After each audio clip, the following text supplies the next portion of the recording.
नमस्कार, जोहार। आप देख रहे हैं एचएनएन न्यूज। मैं हूं निशा मिश्रा आपके साथ। आ बैल मुझे मार, ये कहावत आपने अक्सर सुनी होगी, लेकिन आज चरितार्थ होते हुए दिख रहा है। फिलहाल ये चरितार्थ कौन कर रही हैं? वो है आदिवासी नेत्री ज्योत्सना किरकिट्टा।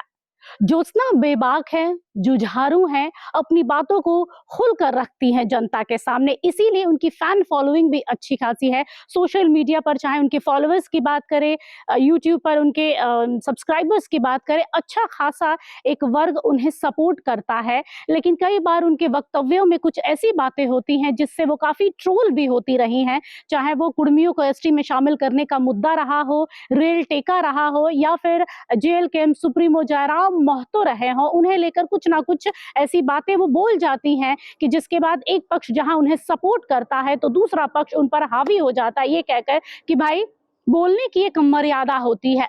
बिल्कुल सही कहा, बोलने की एक मर्यादा होती है। अगर मर्यादा में रहकर बोला जाए ना, तो वो बात अपने जगह तक पहुंच भी जाती है और जिसको लगनी है उसे लग भी जाती है।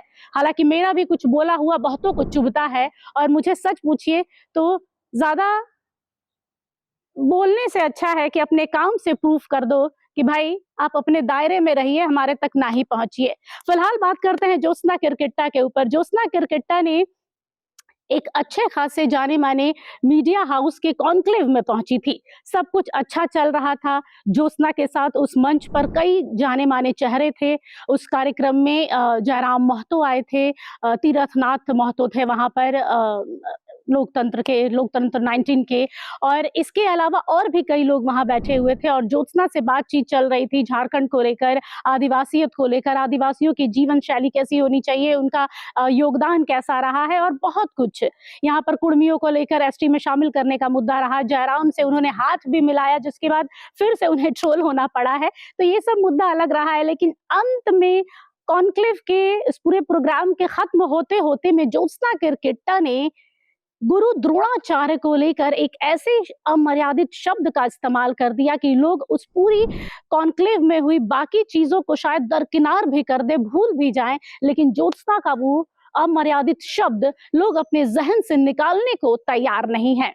हालांकि कुछ लोगों ने यह भी कहा, जब कुछ मीडिया चैनलों को जब उन्होंने इंटरव्यू दिया है इस घटना के बाद से, जब उनकी ट्रोलिंग होने लगी, तो कई लोग ये भी कह रहे हैं कि भाई द्रोणाचार्य को लेकर पहले भी कई लोगों ने कुछ बोला है, उन पर तो नहीं सवाल उठाए जा रहे हैं, लेकिन ज्योत्सना किरकिट्टा आदिवासी नेत्री हैं, शायद इसलिए इन पर कहा जा रहा है। लेकिन ज्योत्सना को हमने कई बार कांटेक्ट करने की कोशिश की ताकि भाई 1-to-1 उनसे हो सके, लेकिन वो कुछ बिजी हैं, इसलिए हमने उनसे फोन पर बातचीत की है। आइए एक नजर डालते हैं पहले ज्योत्सना किरकिट्टा क्या बोल रही हैं, उसके बाद उस पर बात करते हैं। ज्योत्सना, ये जो आरोप लग रहा है आप में कि आपने गुरु द्रोण के लिए अपशब्द का इस्तेमाल किया है, क्या कहना चाहेंगी? हेलो निशा जी, कैसी हैं आप? सबसे पहले तो आपको जोहार बोलूंगी, आपके चैनल के द्वारा सभी दर्शकगण को जोहार बोलूंगी। हाँ, गुरु द्रोण उसके जो कॉन्क्लेव में जो भी मामला हुआ था, बकायदा मैंने वहाँ भी माफ़ी मांग ली थी। मैंने एक एग्जाम्पल दिया था, और उसके बावजूद भी ये लोगों को तो उस बात को ज़बरदस्ती तूल पकड़ के रखा हुआ है, अपने आप को हाईलाइट कराने के लिए या फेमस होने के लिए। और जैसे मैंने दोबारा फिर माफ़ी मांगी बाय सोशल मीडिया पे, और मैंने बाकायदा वो पोस्ट भी डिलीट किया। उसके बावजूद भी इन लोगों ने उन्हें बिना मतलब का हवा दिया है। जो मतलब थाना गए थे, और भी देखिए ना, अभी कमेंट में जो भी वीडियो डाला उसमें देखिए कमेंट कौन कर रहा है, सब कुर्मी महतो लोग ही कर रहा है। महतो टाइटल ही है वहाँ पे लोगों का। तो जिनका इस सबसे मतलब नहीं है वो इतना इंटरेस्ट क्यों ले रहे हैं? आग में घी डालने का काम वो क्यों कर रहे हैं? सनातन धर्म के बारे में बोला, मैंने क्या सनातन, मेरे से ज़्यादा सनातनी है वो। मैंने 12 ज्योतिर्लिंग और 4 धाम कंप्लीट कर रखा है। सनातन के बारे में जितनी मुझे जानकारी है ना, उतना वहाँ जो गए थे ना थाना में, उनको नहीं जानकारी होगी। और इनको बहुत आहत पहुंचा है। इनको तब आहत नहीं पहुंचा जब मध्य प्रदेश में एक सोए हुए आदिवासी व्यक्ति के ऊपर पेशाब कर दिया गया था। इनको तब आहत नहीं पहुंचा जब राजस्थान में एक बच्चा घड़ा से पानी पी गया विद्यालय में, तो उसको मार दिया गया जान से। इनको मणिपुर वाला कांड नहीं पता है, जब आदिवासी महिला को नंगे करके दौड़ा के मारा गया था। आप चलिए ना यूपी चलते हैं, यूपी इटावा चलिए आप, वहाँ पे कथा उधर बहुत चलता है यूपी में, कथावाचक। उसमें कथा करते हैं एक दलित समाज के गिरी भाई और एक यादव भाई, वहाँ पे कथा कर रहे थे। वहाँ कुछ लोग पहुँचते हैं, वहाँ के उच्च समाज के लोग, और बोलते हैं आप लोग क्या कर रहे हैं इतने दिन से? तो बोला हम लोग कथा कंप्लीट कर रहे हैं। तो कथा कंप्लीट कर रहे हैं, आपको कौन अधिकार दिया ये कथा पढ़ने का? आप किस समुदाय से हैं, किस जाति से हैं? तो वो बोले कि हम हैं यादव जाति से, और एक ने बोला कि हमें गिरी जाति से।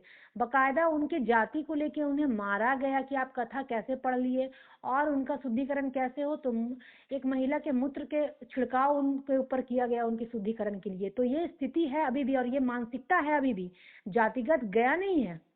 और मैडम निशा, बात ये, बल्कि दिक्कत ये नहीं है कि आरक्षण से, दिक्कत इनको इसलिए है ना कि जो कीड़े मकोड़े की तरह जमीन पर बैठते थे, आज इनके साथ कुर्सी में कंधे से कंधा मिलाकर बैठ रहे हैं। दिक्कत उन चीज से है ये लोगों को। तो आप देखिए ना, गुरु द्रोण को तो पक्षपात के आरोप तो हमेशा ही से ही लगते आए, मैं सिर्फ नहीं लगाई हूँ, ये पहले से भी लगते आए, बहुत लोगों ने ही लगाया है। तो जाके क्या सबको केस करेंगे? तो कीजिए आप। और रही बात सवाल ये नहीं है हाँ कि आप समाज में क्या हो रहा है, क्या आप समाज की बुराइयों को आप जस्टिफाई करेंगे अपनी गलती करके? सवाल ये उठता है, मैं जस्टिफाई नहीं करूंगी। मैंने उसके लिए बकायदा मैडम बाय वीडियो मैंने उसके लिए माफीनामा मांगा था, और उसके बाद ये लोग जाके मेरे ऊपर एफआईआर किए। तो ये तो कहीं से राइट नहीं बनता। आप जबरदस्ती कर रहे हो। एडवोकेट ज्योति आनंद से मेरी बात हुई, उन्होंने कहा कि पहले ये बताइए, खुद पहले ज्योत्सना बताए कि वो सनातनी है, वो सरना धर्म वाली है, वो आदिवासी है, या फिर कुछ दिन पहले वो ये कह रही थी कि वो दलित है। तो उनका जात क्या है, धर्म क्या है, पहले वो ये क्लियर करे। तो ज्योत्सना क्या है आप? XYZ जो भी हैं, आई डोंट नो, मुझे उससे मतलब नहीं है। जो भी है अपने आप को हो सकता है फेमस करने के लिए मेरा नाम ली होंगी, क्योंकि माफीनामा के बाद भी आपको खुद बनना है, फेमस हाईलाइट में रहना है। तो ये एफआईआर उन्होंने किया है। बाकी जो एफआईआर उन्होंने किया है वो मैं कोर्ट को जवाब दूंगी, मजिस्ट्रेट को जवाब दूंगी, जो वकील सवाल करेगा उनसे जवाब दूंगी, जज को जवाब दूंगी। आप कौन होते हैं आप लोग जो मैं आप लोगों को जवाब दूं? जिन्होंने केस किया है ना ज्योत्सना, हाँ, तो मैं उनको क्यों जवाब दूंगी? जो भी प्रक्रिया मैं कानूनी रूप से जाऊंगी, मैंने उनसे पूछा, मैंने कानूनी रूप से जाऊंगी ना, मैं इन सबको क्यों जवाब दूंगी? क्या देना है नहीं देना, मैं अपने वहाँ बकायदा मैंने माफी मांगा, उसके बाद भी आपने जबरदस्ती लड़ाई की। तो देखा आप लोगों ने, ये है आदिवासी नेत्री और आजसू की नेत्री ज्योत्सना केरकेट्टा। खुलकर बोलती हैं, ये कह सकते हैं कि देखिए दिल की बुरी नहीं है, और खुलकर अपनी बात रखती हैं, दिल में कुछ भी नहीं रखती हैं कि हाँ किसी के लिए पीछे से कुछ करना है, जो है खुलकर बोलना है। अभी भी यही कह रहे हैं कि भाई माफी तो मांग ली, अब क्या चाहते हैं, थूक कर चाटे। वो जितने भी मीडिया प्लेटफॉर्म पर अभी जाकर उन्होंने इंटरव्यूज दिए हैं, उसमें यही कह रही हैं कि मैंने, मुझसे, मेरे मुंह से निकल गया, ये कहिए। और माफी की गुंजाइश है, हम ये नहीं कहेंगे कि किसी को माफ नहीं किया जा सकता है। इससे भी बड़े बड़े कई अपराध होते रहे हैं। इतिहासकारों को, यहाँ पर हमारा देश तो ऐसा है, लोकतंत्र, ऐसी डेमोक्रेसी है कि लोग भगवान राम को नहीं छोड़ते हैं, माता सीता को नहीं छोड़ते हैं। तो भाई यहाँ गुरु द्रोण की बात हो रही है, लेकिन हाँ, हर किसी को अपनी मर्यादा में रहने की जरूरत। हम कहते हैं ना कि नदी को अपनी मर्यादा में जब तक नदी है तब तक ठीक है, क्योंकि वो बांध मर्यादा की जब टूटती है ना तो जलजला आता है, तबाही आता है। और वही शायद इस बार ज्योत्सना केरकेट्टा से हो गया है, जाने अनजाने। ये सच्चाई है कि ये इरादतन की गई गलती नहीं है, ये गैर इरादतन, कहते हैं अनइंटेंशनली ये की गई है। क्योंकि जब बोल रही थी तो शायद उन्हें अपनी जुबान पर, या शायद ज्योत्सना को भी नहीं पता था कि ये मुद्दा इस तरीके से गर्मा जाएगा और मुझे ट्रोल का शिकार होना पड़ेगा। लेकिन उम्मीद करते हैं, क्योंकि अब ये पूरा मुद्दा दोनों पार्टियों के हाथ से निकल गया, चाहे वो ज्योत्सना हो या फिर जिस वर्ग के विषय में उन्होंने टारगेट किया था, बोला था, अब ये पूरा का पूरा मामला न्यायालय में चला गया है। अब देखना है कि मजिस्ट्रेट क्या कहते हैं, न्यायालय इस पूरे मामले को किस तरीके से देखता है। क्योंकि सोशल मीडिया पर अमित महतो की घटना से यहाँ पर ज्योत्सना केरकेट्टा के मुद्दे को जोड़ा जा रहा है। ये कहा जा रहा है कि जब अमित महतो जैसा एक नॉर्मल यूट्यूबर जो सोशल मीडिया पर वीडियो चलाता था और अभद्र भाषा का इस्तेमाल करता था, तो उसे ज्योत्सना केरकेट्टा की वजह से सलाखों के पीछे जाना पड़ा। एक बड़ा हाइप मिला था, सोशल मीडिया पर ट्रेंड कर रहा था अमित महतो। और आज जब वही गलती कहीं ना कहीं, जाने हो या अनजाने हो, वही गलती ज्योत्सना केरकेट्टा से हुई है, तो क्या ज्योत्सना केरकेट्टा को भी सलाखों के पीछे जाना चाहिए, या फिर उस वर्ग की ओर से ज्योत्सना केरकेट्टा को माफी मिलेगी? और जो माफी उन्होंने मांगी है, हमने उनसे ये भी कहा कि भाई क्या आप एक बार फिर से मीडिया के सामने आकर उस तरीके से माफी मांगिए जैसे लोग चाह रहे हैं। आपने माफी मांगी, आपकी माफी को अस्वीकार किया जा रहा है। तो उन्होंने यही कहा कि भाई अब जो भी बोलना होगा मैं न्यायालय के अंदर बोलूंगी, कटघरे में खड़े होकर बोलूंगी, मजिस्ट्रेट के सामने बोलूंगी, अपना पक्ष रखूंगी, तब सब कुछ साफ हो जाएगा, दूध का दूध और पानी का पानी। इंतजार रहेगा कि न्यायालय इस पूरे प्रकरण को किस प्रकार देखता है। सबों को जोहार, नमस्कार। कल जो दी फॉलो ऐप का कॉन्क्लेव था उसमें मुझे बुलाया गया था और मैंने उसके लिए मैं तो धन्यवाद दूंगी पूरी फॉलो ऐप की टीम को कि उन्होंने मुझे मंच दिया बोलने के लिए।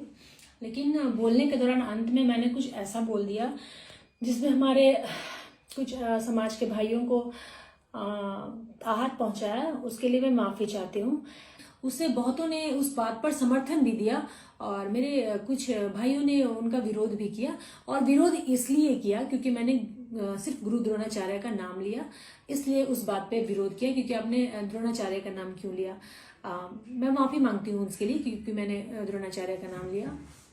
मैं ये भी बोलना चाहूँगी कि मैंने जो कल रात में वीडियो डाली थी उस वीडियो को मैंने अपने प्रोफाइल से भी हटा दिया है, क्योंकि मेरे कुछ भाइयों ने कॉल करके जब कहा ये बात तो मैंने उस वीडियो को अपने प्रोफाइल से भी हटा दिया है। और जिन्होंने वायरल किया है मैं उसको तो मैं उन सबों को तो नहीं बोल पाऊंगी, लेकिन मैंने अपने प्रोफाइल से हटा दिया वो वीडियो।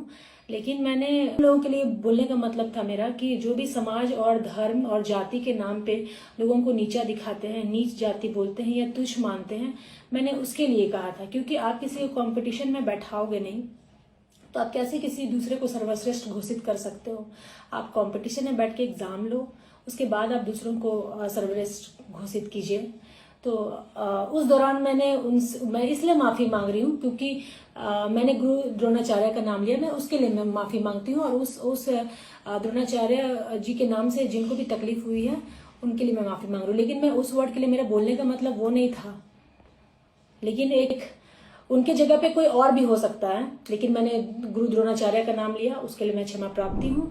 न्याय व्यवस्था पर हम सबको भरोसा है, ज्योत्सना को भी भरोसा है, दूसरे पक्ष को भी भरोसा है और मीडिया को भी भरोसा है। क्या निकलकर सामने आता है देखने लायक होगा। फिलहाल के लिए इस खबर पर बस इतना ही। देखते रहिए चैनल न्यूज। नमस्कार, जोहार। अगर आपको हमारा ये वीडियो अच्छा लगा तो इसे लाइक करें, शेयर करें और हाँ, सब्सक्राइब करना ना भूलें।